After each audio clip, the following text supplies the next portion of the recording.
Look at your kitchen right now. Protein powder, vitamin D, omega-3s, a small pharmacy, because someone told you your diet is incomplete without them. The men who rowed longboats across the North Atlantic, swung axes in combat for hours, built civilizations with their bare hands. They had none of that. They had one food, so nutritionally complete that modern science has spent decades trying to reverse engineer it, and still hasn't fully caught up. Once you understand what it is, you'll never look at your diet the same way again. The modern fitness and nutrition industry is worth over $200 billion globally.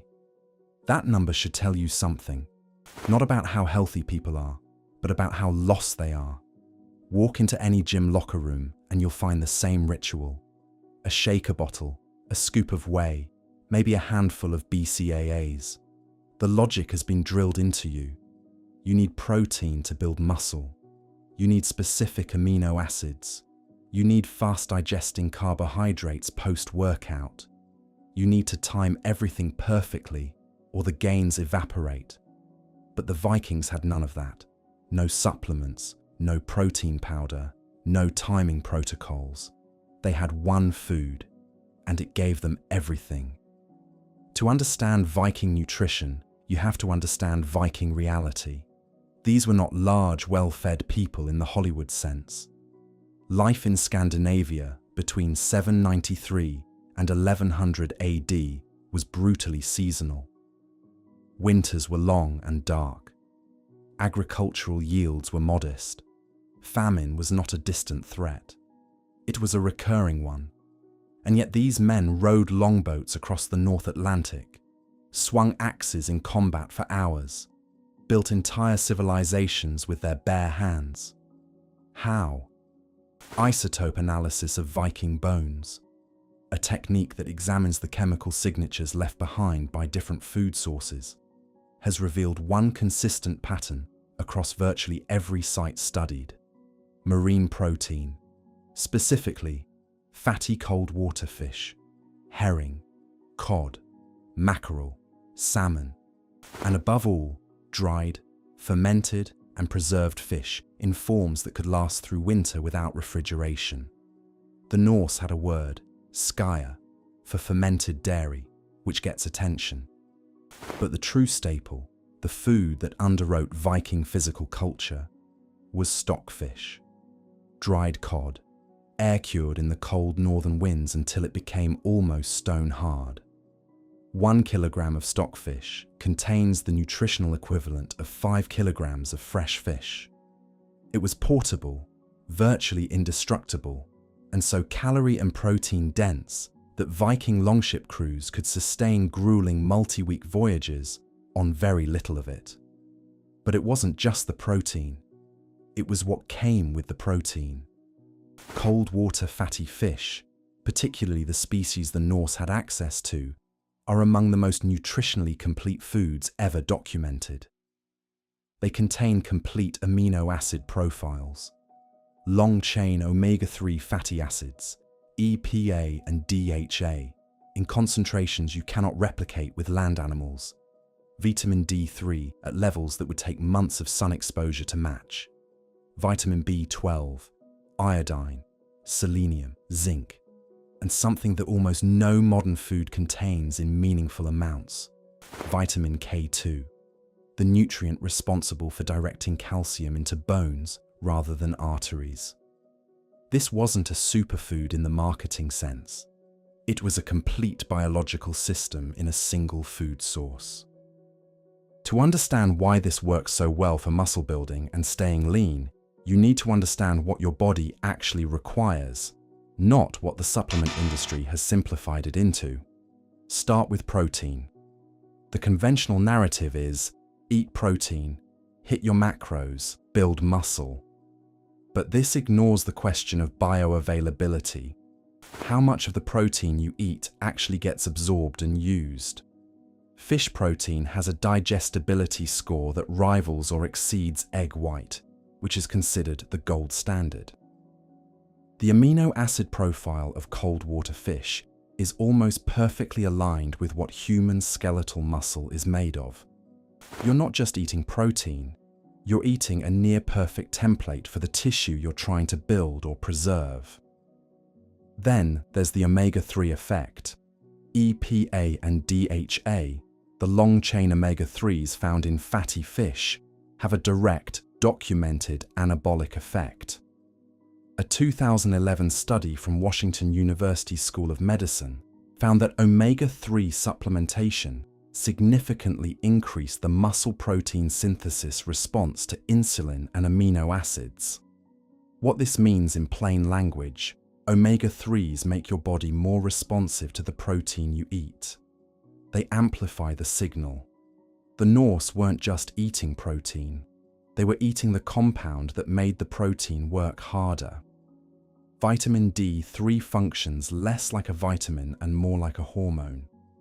It regulates over 200 genes, including those directly involved in muscle fiber development and testosterone production. Vitamin D deficiency, which affects an estimated 40% of American adults, is directly associated with muscle weakness, fatigue, and impaired recovery. The Vikings were not getting their vitamin D3 from the sun. Scandinavia doesn't have enough of it for most of the year.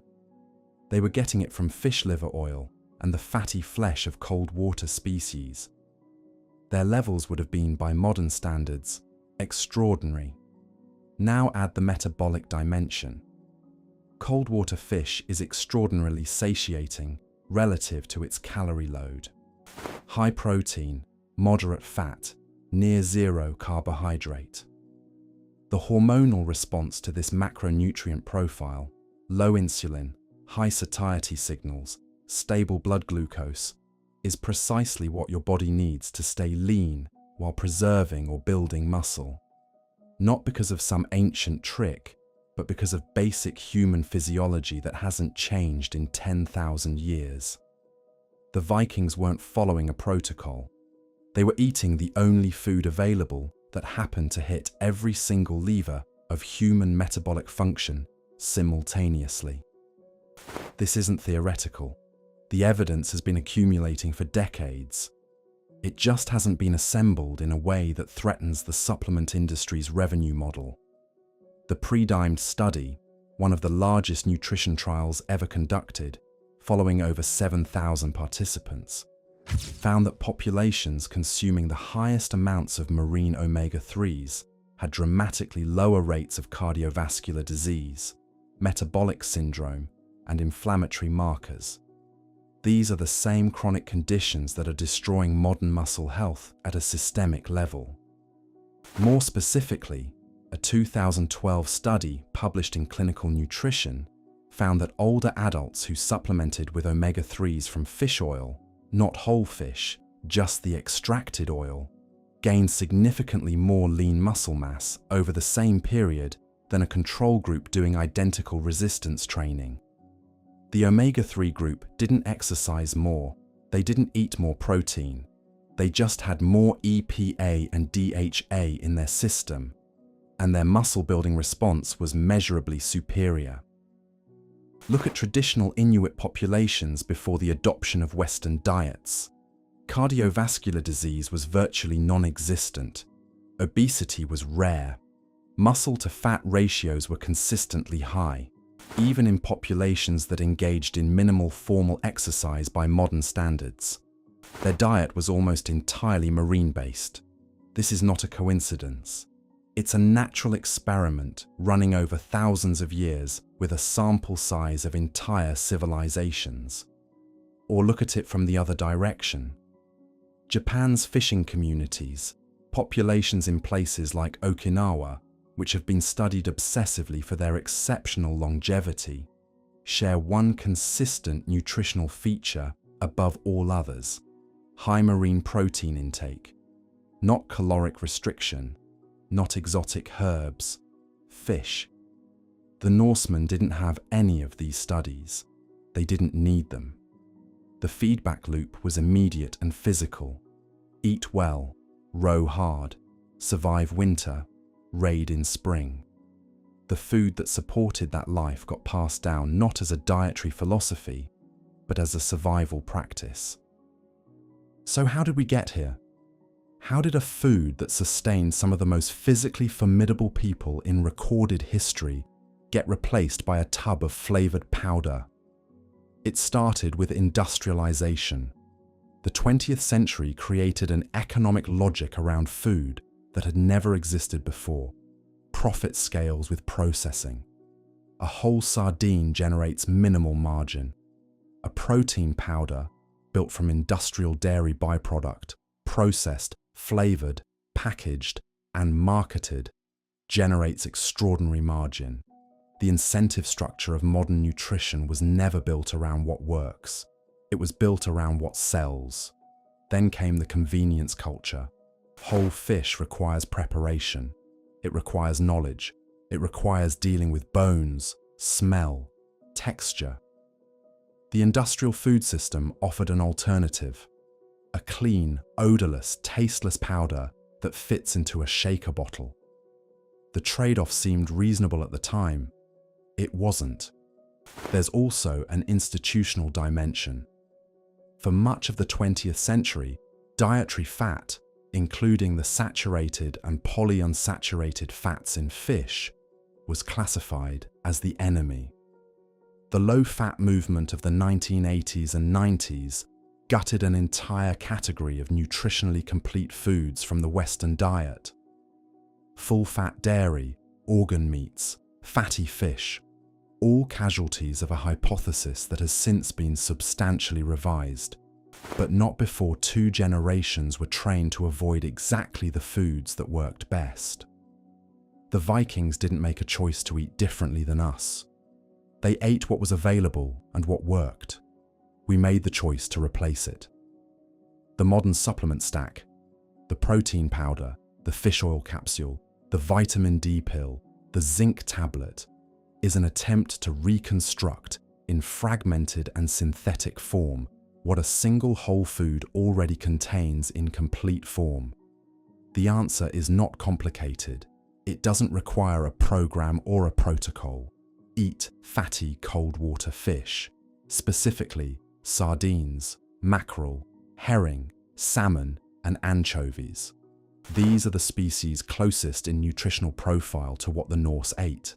They are also, not coincidentally, among the cheapest sources of animal protein available in most markets. A can of sardines in olive oil, which costs less than $1 in most places, contains roughly 25 grams of complete protein, a significant dose of EPA and DHA, meaningful vitamin D3, B12, calcium from the bones, and selenium. It is not glamorous. It is not marketed to athletes. It has no brand ambassador. It is also more nutritionally complete than almost anything you can buy from a sports nutrition company at 20 times the price. If you eat fatty fish 3 to 4 times per week, at a serving of roughly 150 grams, you will hit omega-3 targets that most supplement protocols don't achieve.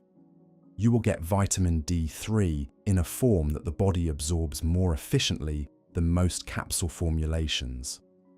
You will get amino acids your muscle tissue can actually use. The fermentation piece matters too.